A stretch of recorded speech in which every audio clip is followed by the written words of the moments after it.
They just hired a vice president as well. She took another roofing company from 12 million to 36 million. She was just brought on a week ago. So for the last week and next week, they're going to be discussing many plans and strategies of scaling, including what the commission structure would. It would be a sliding commission structure for all you guys. Do you still do the 50-50 partnership where I can sell my leads that I generate from my site? If yes, how do I sign up? Right now, I am no longer doing sales for student sites. Honestly, I've realized that a lot of students have sometimes built sites that are in low populated areas, a high ticket niche, but the population size is too small. And I try to hire people, they're just not great at closing. So I ended up having to do it. But for my time to go out and close like $1,000 a month deal just doesn't add up. So what I've done instead was I closed high performance business owners that are able to pay commissions on high ticket. And so you can go into those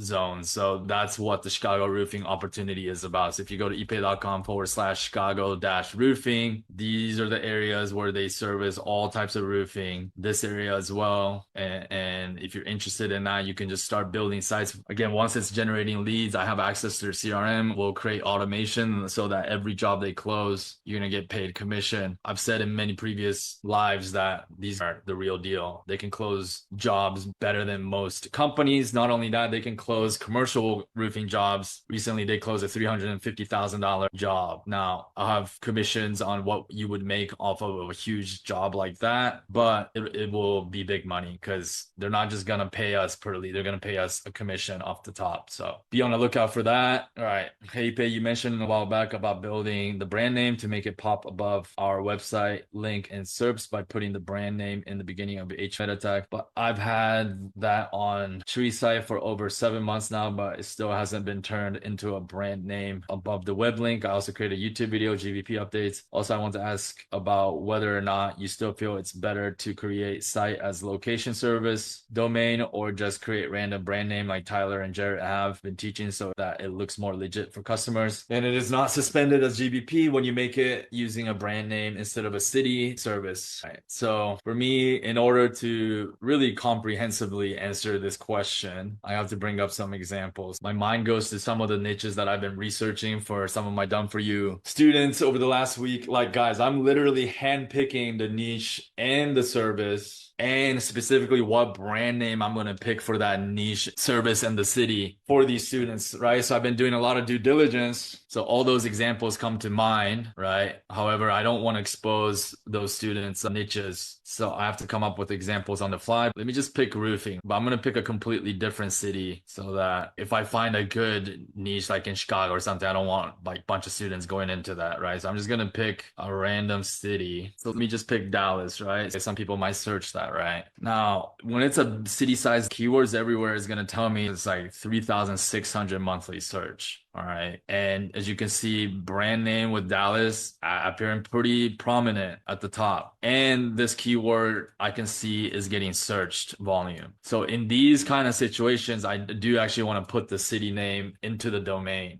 In my opinion, Google GBP will not flag you if you just make your name look like a brand instead of just what they don't want is stuffing it with a bunch of keywords. Like this would be an example of stuffing it with keywords, right? It would be like best roofers, Dallas, Texas, like as the brand name, or even such thing as affordable roof repair, Dallas, Texas. Okay, that's clearly not a brand name. It's clearly stuffing keywords. So this is, I don't know, but I will probably pick a name like that or just stick a word in here to make it into a brand, but I still have the city in here. And in my opinion, that is totally fine. There's many brands that have cities in the brand name. Plano, Texas. Okay, still gets 720. So chances are I'd probably put Plano in the name. This company is ranked at the top, right? And they don't even have good backlink profiles.